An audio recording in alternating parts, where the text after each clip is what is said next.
רשת עושים היסטוריה. רשת עושים היסטוריה. רשת עושים היסטוריה.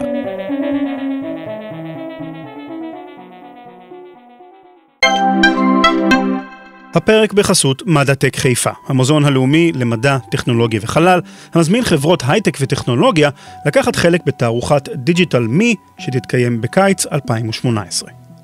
בקיץ הקרוב תעלה במוזיאון הלאומי למדע ולטכנולוגיה תערוכה חווייתית ראשונה מסוגה בעולם.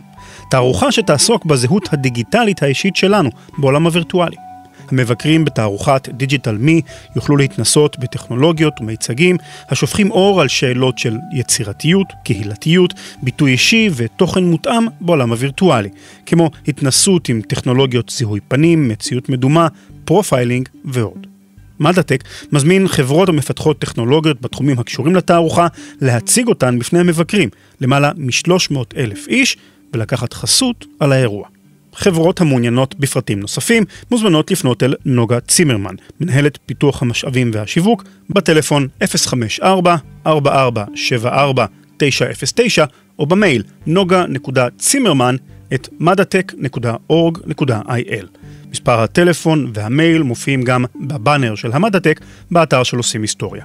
ranlevy.com. שלום וברוכים הבאים לעושים היסטוריה. פרק 235, השקיה בטפטוף, פרק מיוחד של WaterLine. Stand by to receive our transmission. Stand by to receive our transmission. Wait a minute, Doc. Are you telling me you built a time machine? עושים היסטוריה עם רן לוי.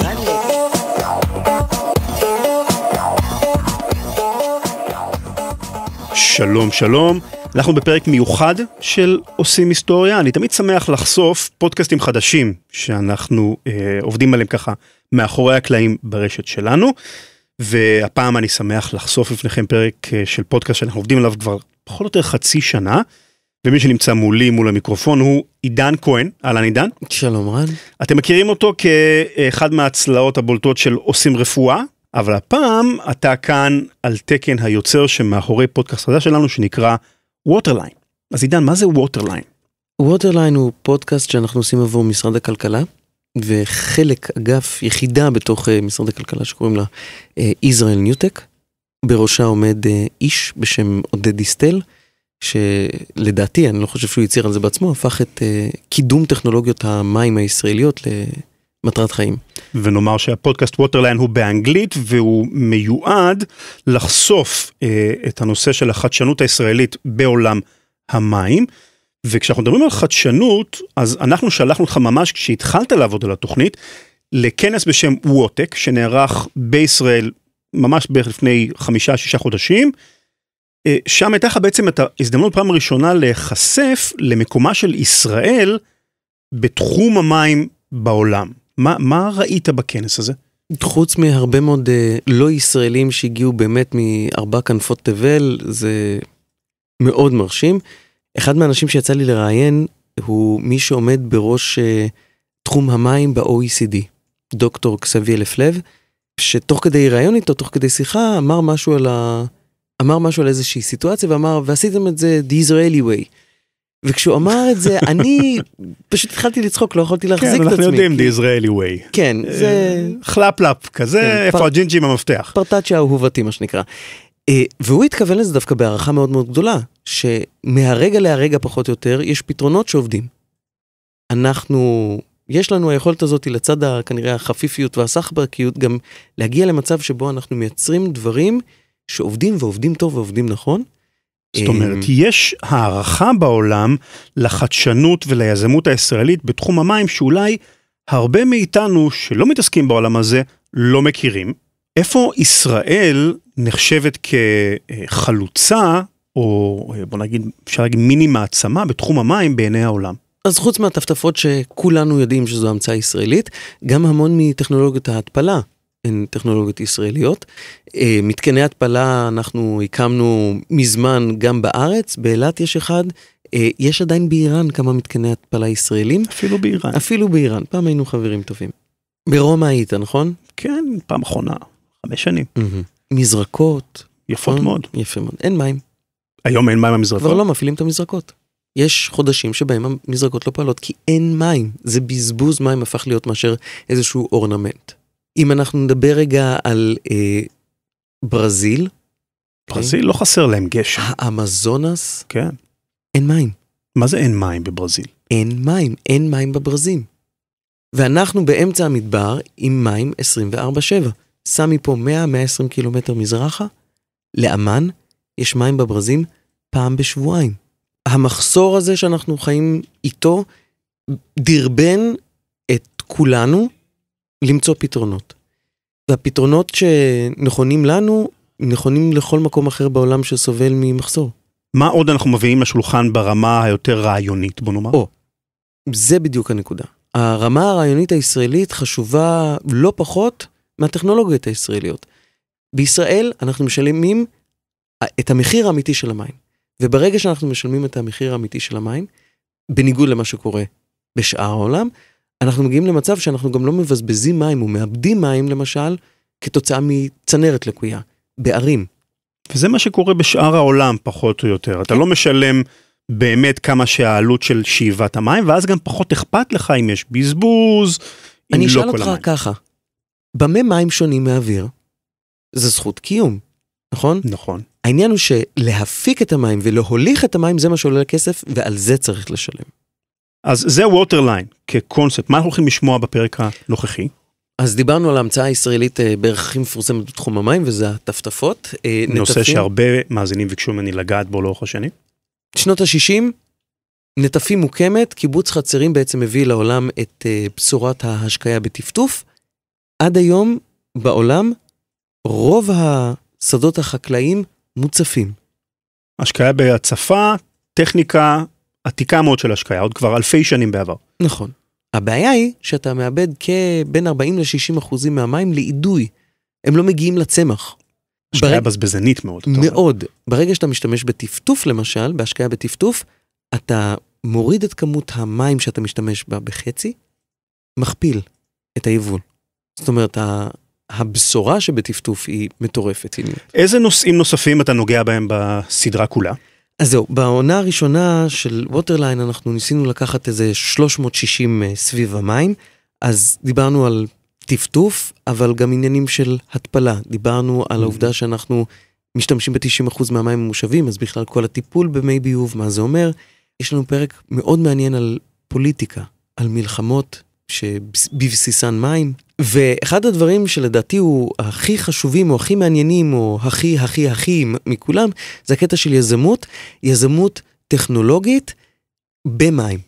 זה, אתה ואני מסתכלים על זה, ואני עוד לפני שהכרתי, מה זה מים? עולם של שרברבים, כאילו צינורות, עניינים, מדים כאלה ואחרים, לא משהו נורא כובש או סקסי, עדיף לפתח איזה אפליקציה.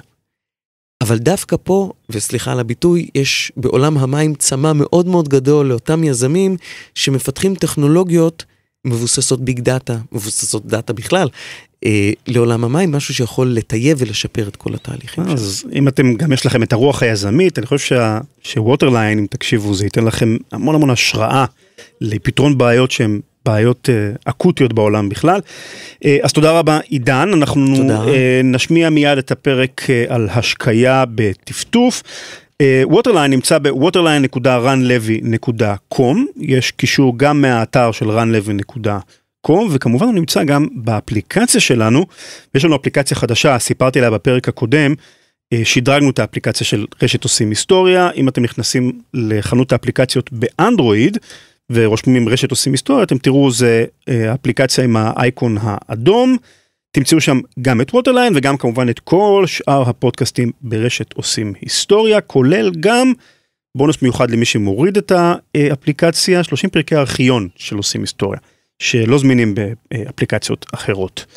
ועוד דבר, בסוף הפרק תוכלו לשמוע רעיון מיוחד שערכתי עם ניל בר, מי שעומד מאחורי דף הפייסבוק המצליח היסטוריה גדולה בקטנה, על ספר חדש שהוא כותב על סיפורה של ספרטה, העיר והתרבות היוונית, ובפרט נדבר ברעיון על מערכת החינוך הספרטנית. יש שם הרבה דברים מעניינים. זה כאמור בסוף הפרק. אז תודה רבה לך עידן, אנחנו נאחל לכם האזנה נעימה. Produced by PI Media.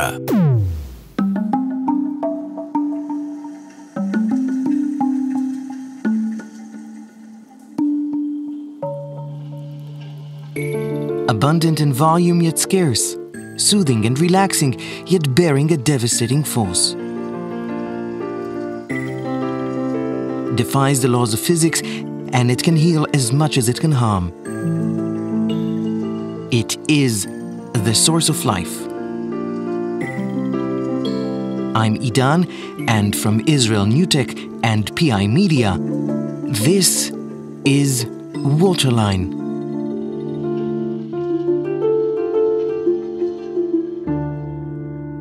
Welcome back to WaterLine. Oded, Yes. on the way here, I saw something and I took a picture. Okay? Now, it is radio, but I would like you to describe what is it that I'm showing you now. So I'm seeing vegetables and fruits, different colors, variety, very nice, looks wonderful. That's a greengrocer that we have Downstairs? just downstairs, next to our studio.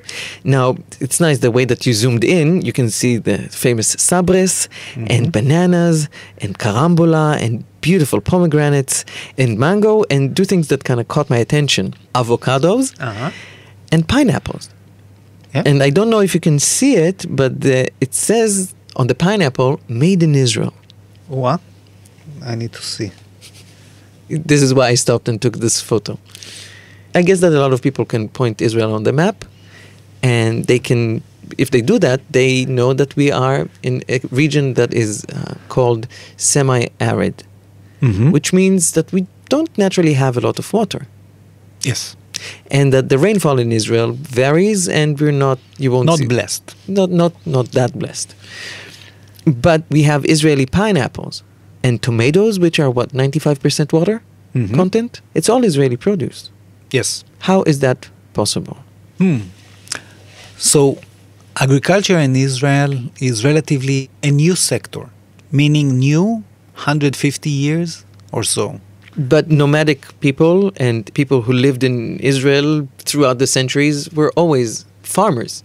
Yes, if you follow the stories in the Bible, a lot of it is about agriculture and the different seasons. But I'm talking about, let's say, modern Israel. Agriculture is relatively new, which means that compared to a lot of places in the world that agriculture is done in the same way for hundreds, maybe even thousands of years, and traditions are very strong, the fact that it is relatively a new sector in Israel means that people are not that tight to old traditions. So they are open up. They can try to grow mango and even pineapple that I didn't know that we have an Israeli pineapple. This is new for me as well.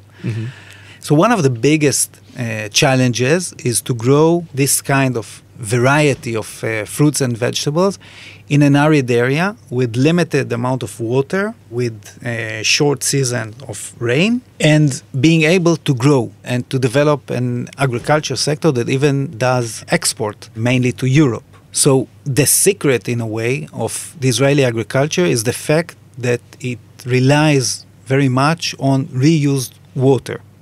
About 50% of the agriculture in Israel is done with reused water and the rest with fresh water.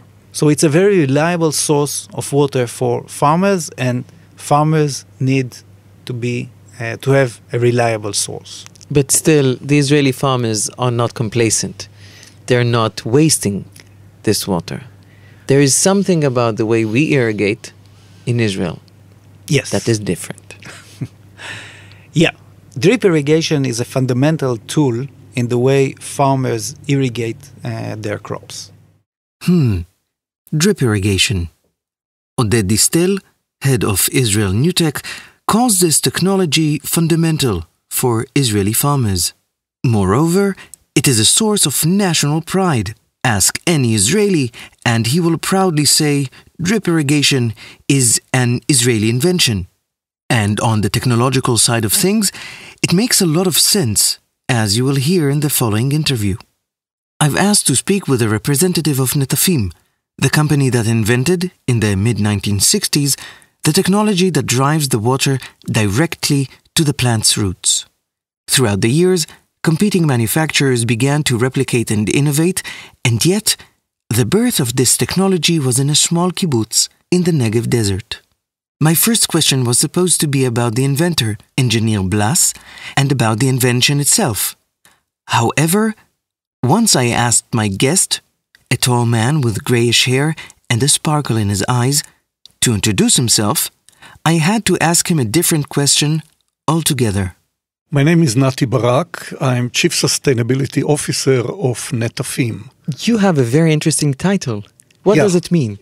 You know, technically, I'm responsible for 3 pillars in Netafim. Corporate governance, which is the way that we conduct our business, social responsibility, and caring for the environment. But for us, especially caring for the environment is basically the essence of our business.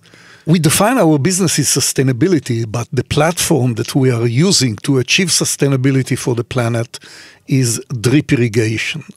We introduced drip irrigation to the world more than 50 years ago, and it came out of necessity. Kibbutz Hatzerim was a small farming community in the Israeli Negev desert, and we were struggling, trying to grow crops in very poor soil, high salinity soil, and not enough water. And it was tough. And then we met in 1965, we met Simcha Blas, an engineer who invented drip irrigation. And we thought that this was going to be the answer to our immediate needs, growing crops in the desert with limited amount of water. And it turned out to be an answer to the global challenges for the planet. Who is Simcha Blas? Simcha Blas was an Israeli engineer that basically was involved in every water project in Israel before the creation of the state and a few years after. And he told the story, and I heard it from him, that he visited a friend and he saw a very interesting thing. He saw a fence of trees. It was obvious that all the trees were planted at the same time. They were the same type of tree, but one of them was exceptionally bigger than the others. And he wanted to find out what was the reason for that. So he went closer and he saw that a metal pipe that was delivering water to the house had a crack in it. And it was dripping slowly, drop by drop, next to that tree. A specific one out of the row. And that specific tree became the biggest in that row of trees. Now he saw that on the surface there was just a small stain of moisture. But when he started digging into the ground, he saw kind of what we call today a bulb or an onion shape, where the water is becoming wider and wider and wider, the moisture below the soil surface. And all the roots were concentrating in that area. And this was the reason that that tree was much bigger than the others. Basically, just delivering the water in small amounts directly to the roots result in better growth of the plant or of the specific tree. Okay, let's get specific. What are we talking about? Numbers. You know, it's amazing. The results of using drip irrigation, it can vary. I can say in very general terms, you can save half of the water and double the yield. In some cases, you save 25-30% of the water and you increase the yield by 30, 40, 50%. In some places, it is different. How come it's not standard? The results, the yields, are not standard depending on climate conditions, on soil, on crop, on the nutrients that you are applying, on the specific conditions, on that specific growing season, and so on. It also depends what you are comparing it with. Are you comparing it with no irrigation at all, what we call rain-fed? Are you comparing it with flood irrigation? Or are you comparing it with sprinkler irrigation? We measure efficiency of an irrigation method. Usually we say that drip irrigation is, let's say, 95% efficient, meaning that 95% of the water and the nutrients that you are applying will get to the plant, and 5% will get lost, either by still some evaporation, very little, or some will not get to the roots. On the other side, you have flood irrigation, which is the least efficient irrigation system. And we used to say that efficiency of flood irrigation is between 40% to 60%, meaning that 40% or 60% of the water will get lost. Now, the problem is that while using flood irrigation, you are also mixing it with fertilizers, with chemicals, with nutrients, and so on. Now, because of the efficiency rate, you lose 50% of it, and you contaminate riverbeds, soil, aquifers by pumping water, mixing it with fertilizer, applying it through flood irrigation, and then 50% of it ends up back in the aquifer, but with contaminates. And with drip irrigation? With drip irrigation, with nutrigation, since 95% efficiency, every drop of water that you apply goes to the roots, to the plant. And that would not contaminate the aquifers? This will not contaminate the aquifers. You sound very confident. I'm confident. You say the proof is in the pudding. I'll tell you a nice story. When we just started Netafim in my kibbutz, in kibbutz Chatzerim, the first year we used drip irrigation on our orchards. We used to grow peaches, pears, and apricots. And first season, we almost doubled the yield with half the water. So the farm manager came to us and said, guys, we are going to keep it a secret. We are not going to tell anyone about drip irrigation, and we will have the best yields in the market. And then fast forward, several years ago, we did a huge project in the state of Andhra Pradesh in India. Many farmers, I don't remember the numbers, but thousands and thousands of farmers, each one got a very small drip irrigation system. And the local government, the government of the state of Andhra Pradesh, did a survey after the first year. And they found out that, it's all documented, that 50% of the farmers had a yield increase of 30 to 50% and water savings of 25 to 50%. So we have it documented and we are very sure of the results. And we have been practicing drip irrigation all over the world for many, many years now. It's not cheap. This system is costly. It's cheaper to flood irrigate. Diplomats always, when you bring a question, they say, this is not the question you should ask. So you shouldn't ask me whether the system is expensive or not. Mm-hmm. Let's talk about return on investment. Okay. True. The system is more costly than just using rain-fed.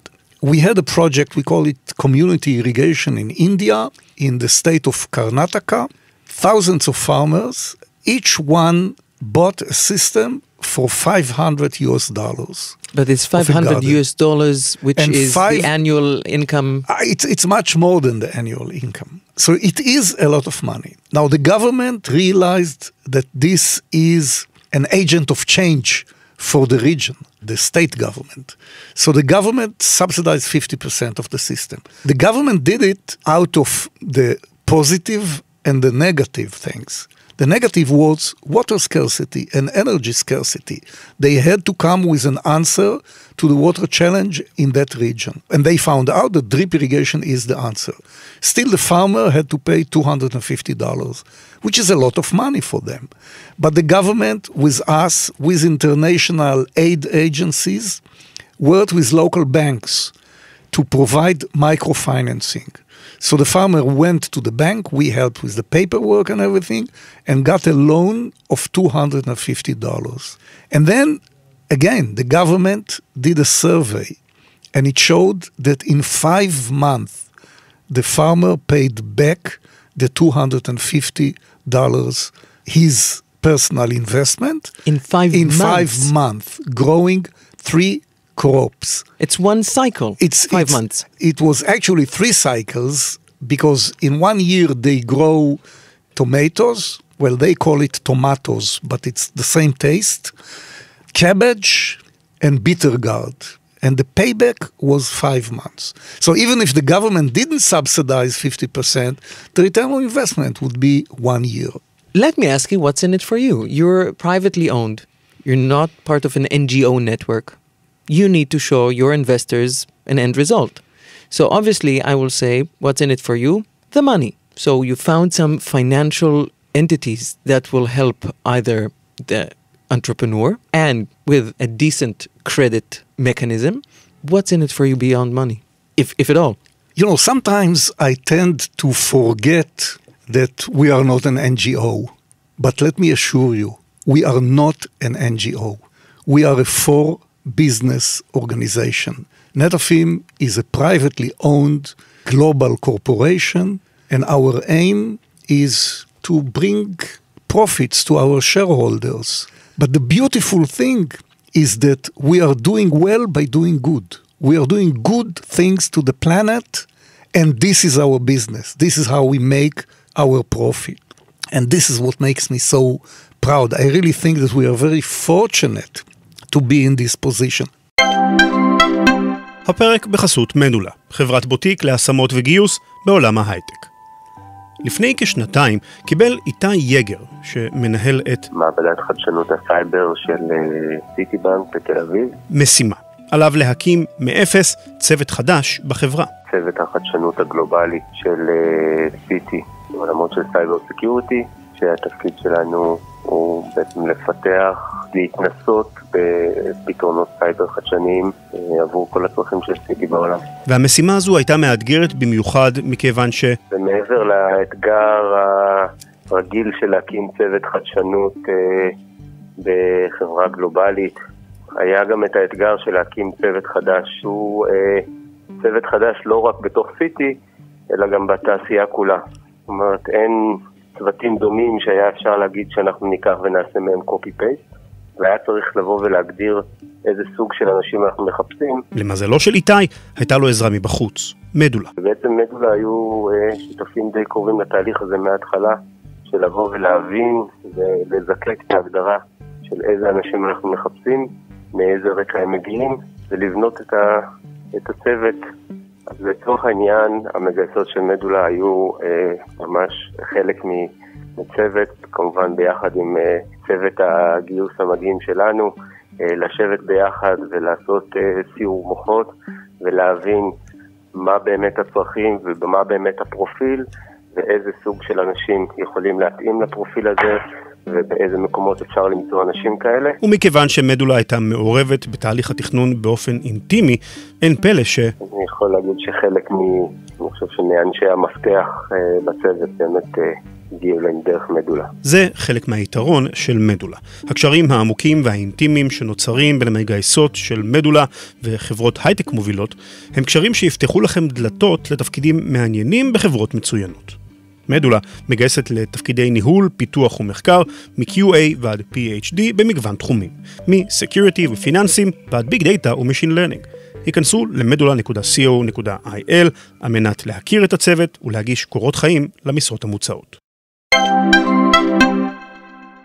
Let's talk about how many of the world crops and yields are drip irrigated and how many are still flooded. You know, people ask me often, who is your competition? And expecting me to name other companies, other drip irrigation manufacturers. Our number one competition is ignorance, especially among decision makers, not being aware to the advantages of drip irrigation. And we are working on that, and it is changing. We started talking about water scarcity and food security from day one, from the establishment of Netafim. We saw that we have an answer to the most pressing challenge of the world, growing population and not being able to grow enough food, not having enough arable land, and especially not having enough water. So we spoke about it from day one. The world didn't listen to us. Day one was in January 1966. Exactly. when we started manufacturing the first dripper from the corner of the carpentry, the wood workshop in Kibbutz Hatzerim in the desert. In the world of startups, you're talking about either too early, too late, or right on time. Were you too early? Because it doesn't seem to me that you were right on time, and I'm not sure that right now you can say, if you say that ignorance is your number one competition, I don't think it's the right time yet.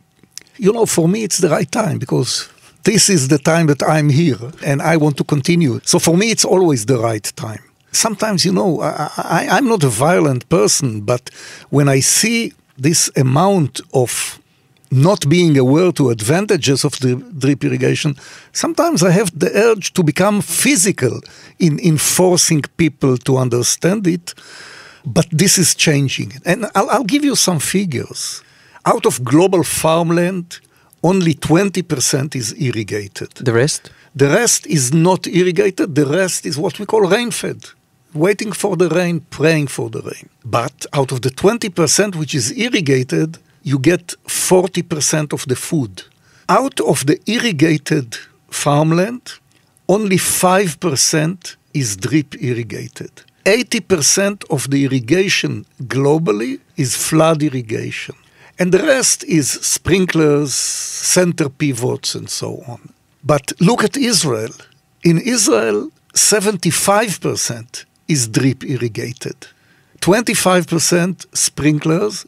There isn't 1 acre of flood irrigated land in Israel.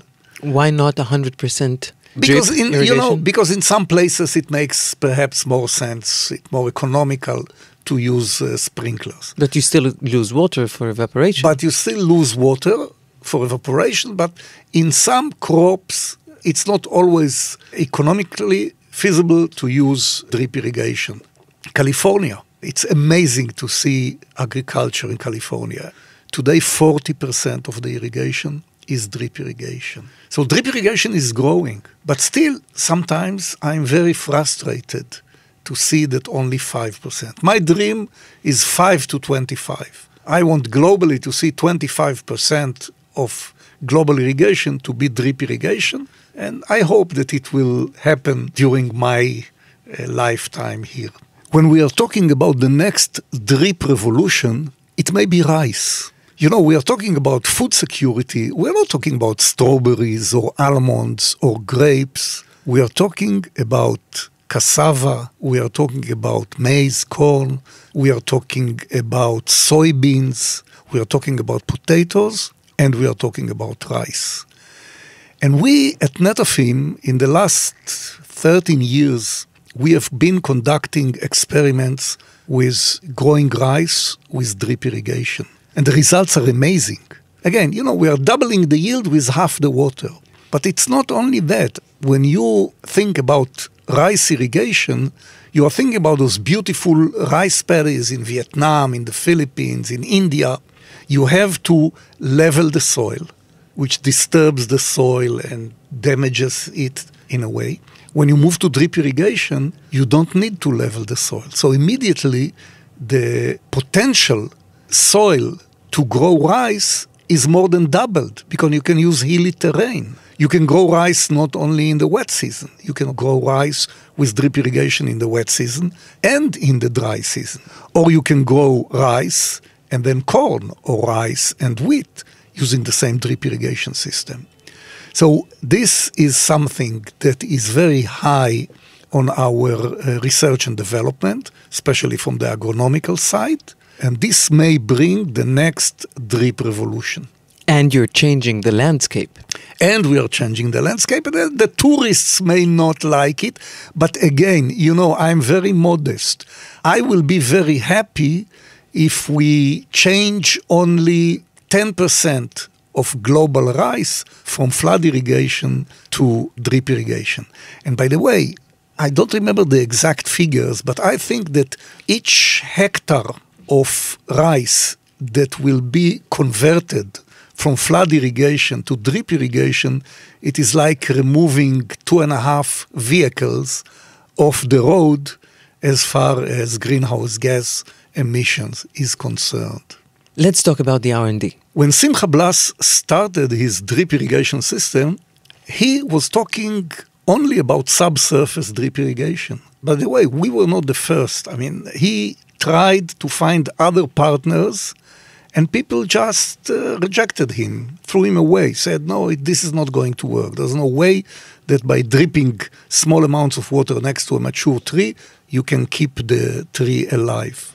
Now, the system that Simcha Blas brought with him was very basic. It was subsurface, and we had many problems, mainly clogging of the drippers. So the first answer was to bring the system above ground. The results were amazing. But then a few years later, we met another engineer, Rafi Mehudar, and he actually invented and developed the mechanism for the new generation of drippers. We are not high-tech. This was taking us more in the direction of high-tech. The drippers that were developed by Rafi Mehudar were very clever. We had self-cleaning. We had a mechanism that prevented root intrusion.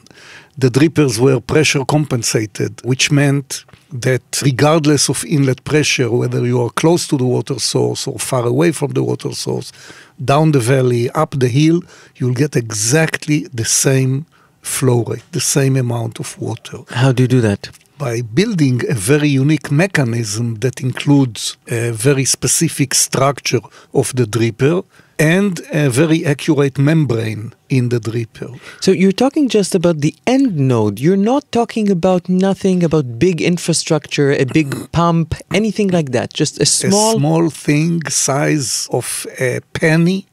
And this is a very, very clever creature. And it is inserted into the pipe.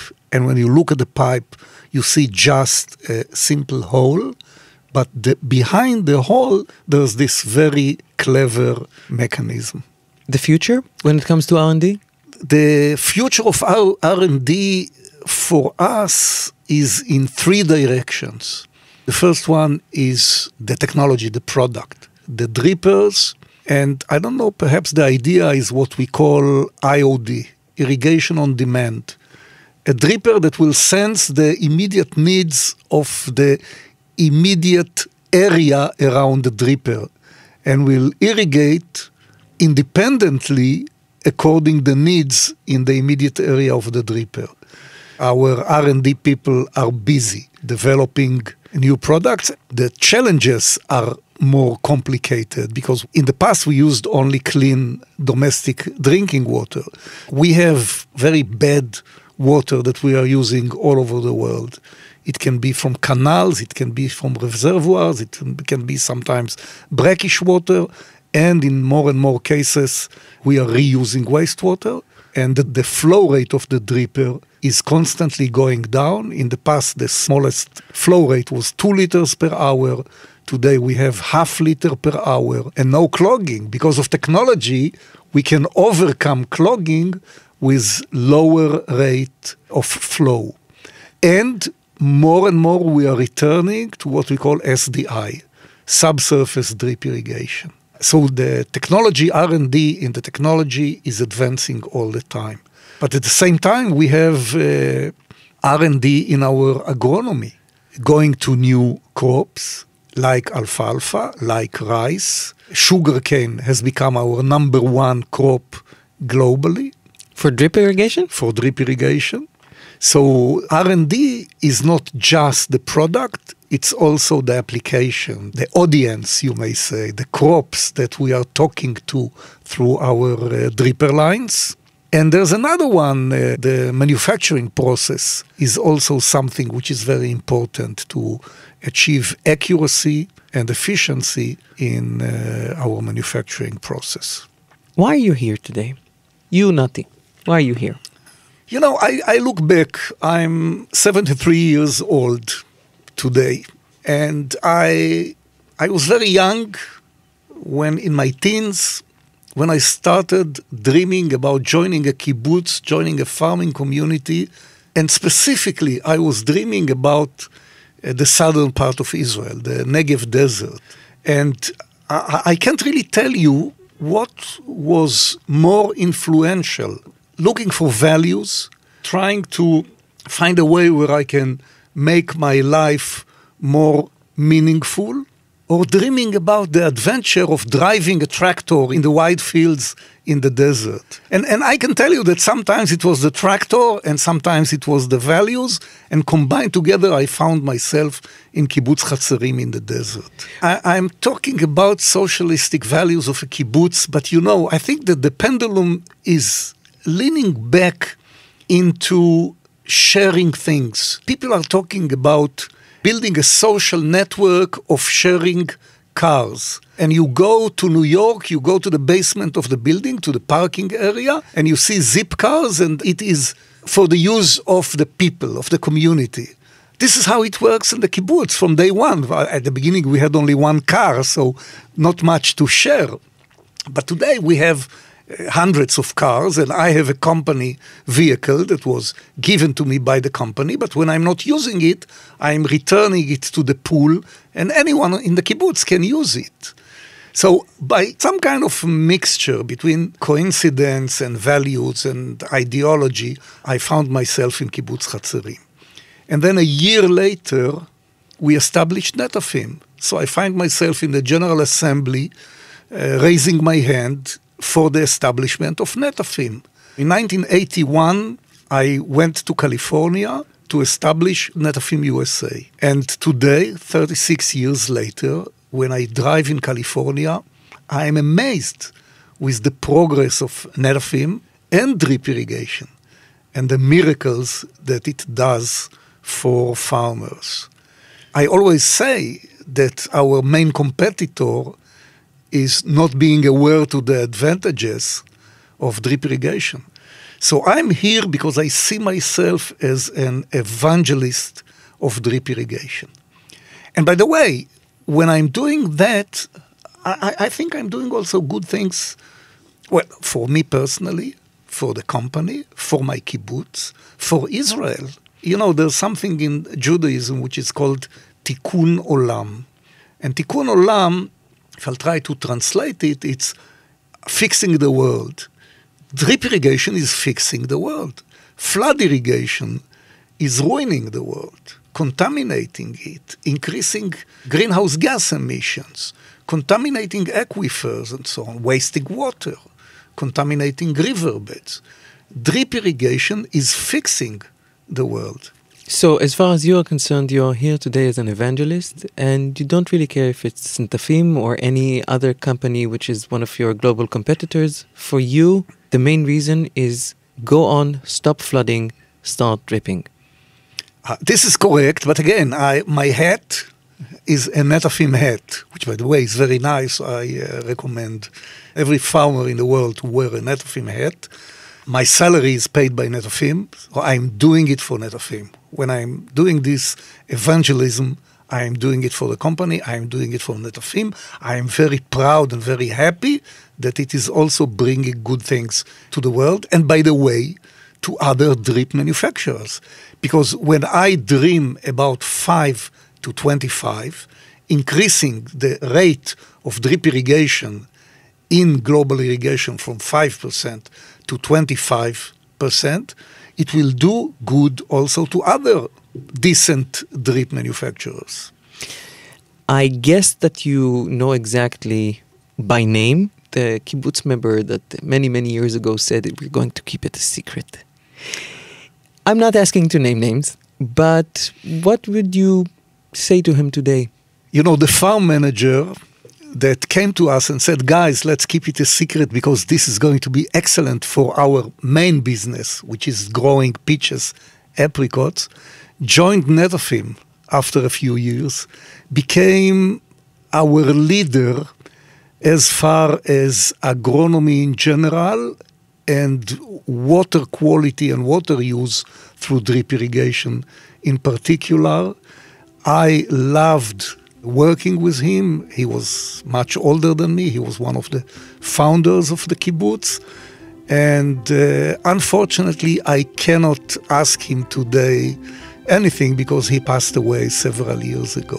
But what will you tell him about your 5 to 25? I would tell him that I'm sharing his dream because it was also his dream to facilitate the use of drip irrigation in new territories, in new crops, and he did it from the professional side, from the agronomy and water quality. נתי ברק, נטפים, thank you very much. It's my pleasure. WaterLine is brought to you by Israel NewTech and is a PI Media production.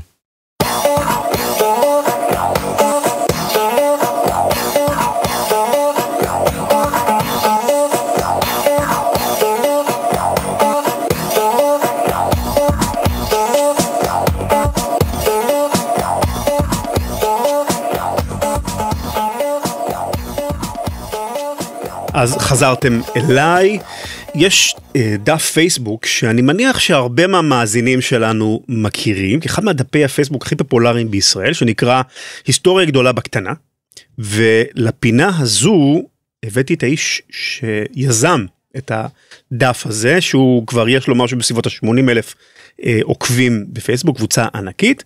שלום לניל בר. אהלן, מה העניין? בסדר גמור. אז אתה עובד עכשיו בעצם על הספר הראשון שייצא במסגרת היסטוריה גדולה בקטנה. נכון. יש לך קמפיין Head Start, אז כחלק מזה שאני חושב שעושים היסטוריה חולקת הרבה מה-DNA של היסטוריה גדולה בקטנה, עם הרבה מאותם האנשים ואותו הרוח המנשבת, הבאתי לך כשאתה תספר לנו על הספר החדש הזה וקצת על מה שאנחנו לא יודעים כל כך לגבי ספרטה. אנחנו ניגע ממש בקטנה, ובסוף גם נגיד איפה אפשר למצוא את הקמפיין Head Start שאתה עושה בשביל בעצם לעזור לך להוציא את הספר הזה לאור. אז קודם כל בוא תציג את עצמך ניל, ספר מי אתה ומה אתה. אני ניל, אני בן 29, נשוי פלוס כלב. אתה לומד היסטוריה גם, נכון? אנחנו כולנו, כן, כל הדף מורכב ממאסטרנטים ודוקטורנטים להיסטוריה, אני מאסטרנט באוניברסיטה הפתוחה, מתעסק בעיקר בהיסטוריה קלאסית של יוון ורומא. אז הסיפור של ספרטה, שעליו אתה בעצם מבסס את כל הספר, הספר נקרא שבים-סיפורה של ספרטה. נכון. את ספרטה אני חושב שאולי אחד בוא נגיד המיתוסים, או אי אפשר להגיד מיתוס, אבל בהחלט הסיפור והקונספט של חיילים ספרטנים, והקשיחות של התרבות הזו, והרצון שלה להוציא את הלוחמים הכי טובים, זה משהו שאנחנו יודעים בגדול. מה שהרבה אנשים לא יודעים, וגם אני בכללם אני מודה, זה איך פעלה מערכת החינוך של ספרטה, בשביל להוציא מקרבה את האנשים האלה. אז בוא תספר לנו קצת על מערכת החינוך שמוציאה את האנשים האלה. זה משטר שבעצם, זה מערכת חינוך שבעצם ברגע שאתה נולד כאזרח ספרטני, מגיל 0, אתה כבר נכנס למערכת חינוך הזאת. זאת אומרת, ביום שאתה נולד, אתה עובר מחזקת ההורים שלך לידי העיר, אם אפשר לקרוא לזה ככה, אתה מועבר לידי מועצה מסוימת, שבודקת אם אתה ראוי לספרטה. עכשיו, ראוי לספרטה זה בעצם אומר שאין לך מומים, שאתה לא בוכה יותר מדי, זאת אומרת, תינוקות בוכים שהם נולדים, כולנו יודעים את זה, אבל שאתה לא בוכה בצורה רכוכית, כנראה אנחנו מניחים את זה, אנחנו לא יודעים בדיוק את הפרטים. לא יודעים בדיוק מה קרה שם. ואם אתה נמצא בעל מום או לא ראוי לספרטה, אתה פשוט מושאר לקור הלילה ולחיות הטרף שטפלו בך ופשוט לא תהיה יותר. אם אתה ראוי לספרטה, אתה חוזר לחזקת האמא שלך עד גיל 7. בגיל 7 אתה חוזר לחזקת העיר. זאת אומרת, אתה יוצא מחזקת ההורים שלך, אתה לא שייך יותר להורים, אתה שייך לעיר. והמערכת חינוך הזאת מגיל 7, כל מטרתה בעצם היא להפוך אותך לאזרח מעולה, לוחם על וצייתן. חלק מהמערכת הזאת יש בה קונטרסים. אתה, למשל, ילדים לא קיבלו מנת אוכל משביעה את הדעת. זאת אומרת, בכוונה לא נתנו להם המון אוכל. לא נתנו להם. למה? לא נתנו להם אוכל, קודם כל כדי להכשיר אותם באמת להתמודד עם הרעב, בשביל להקשיח את הגוף שלהם ולהפוך אותו ראוי למסעות צבאיים למשל. ברגע שאתה רעב לאוכל, זאת אומרת, אתה לא מקבל מספיק אוכל, אתה מעודד במרכאות, וזה היה מין סוד גלוי, שאתה אמור לקחת את עצמך ולגנוב אוכל, ללכת לאיזה חווה ליד ולגנוב מהשכנים שלך אוכל.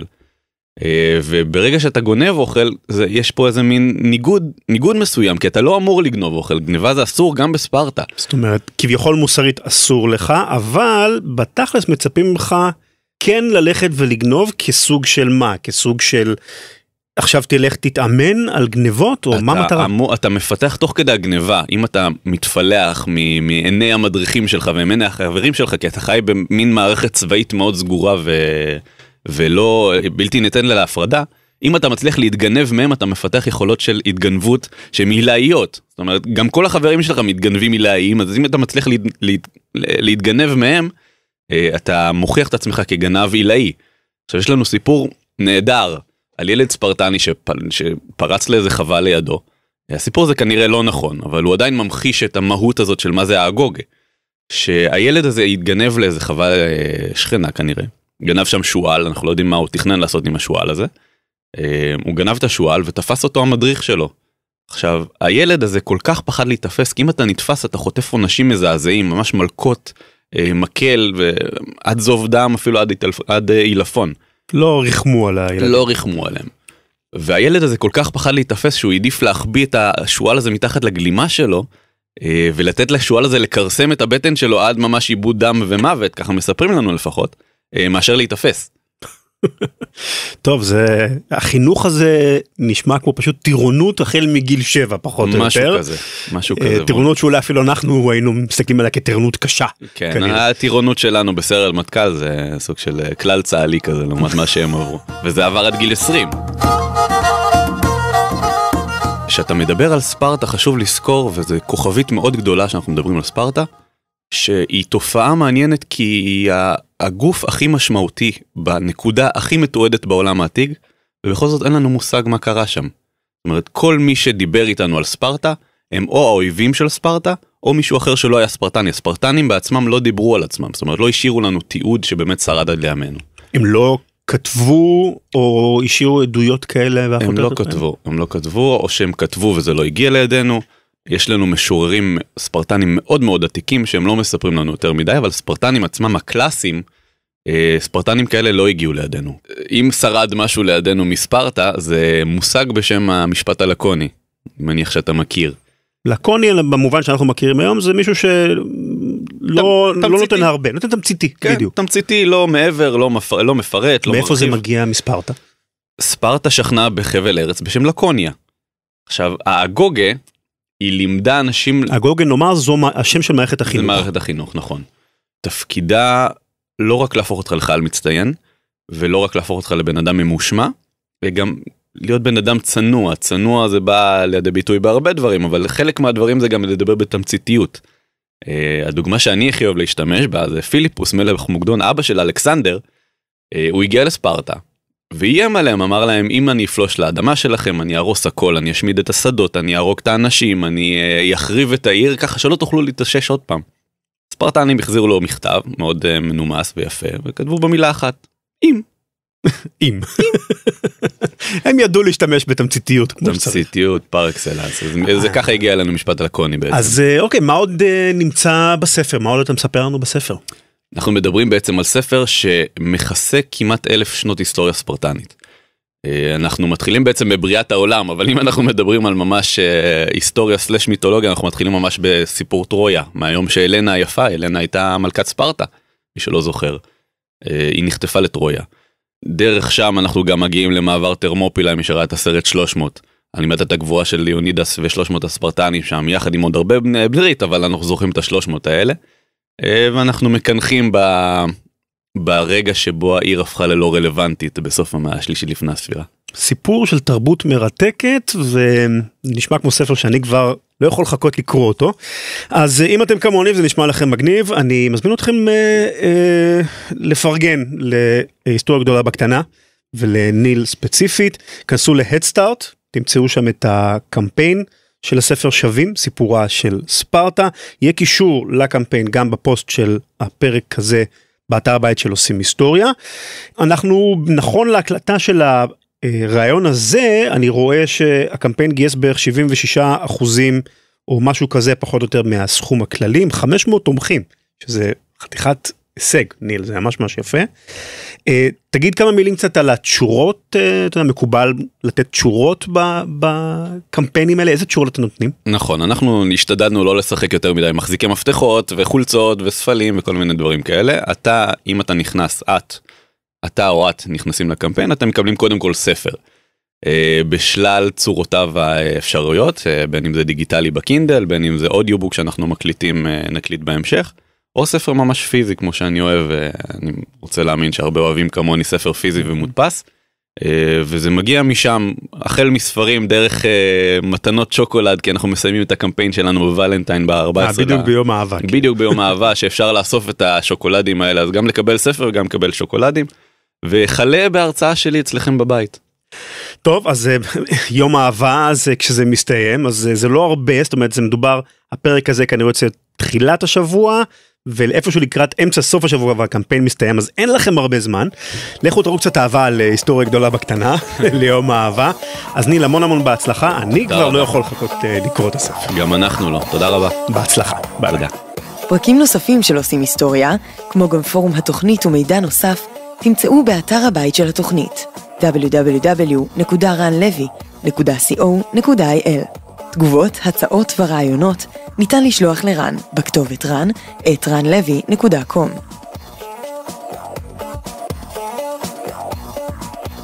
In this house we obey the laws of thermodynamics.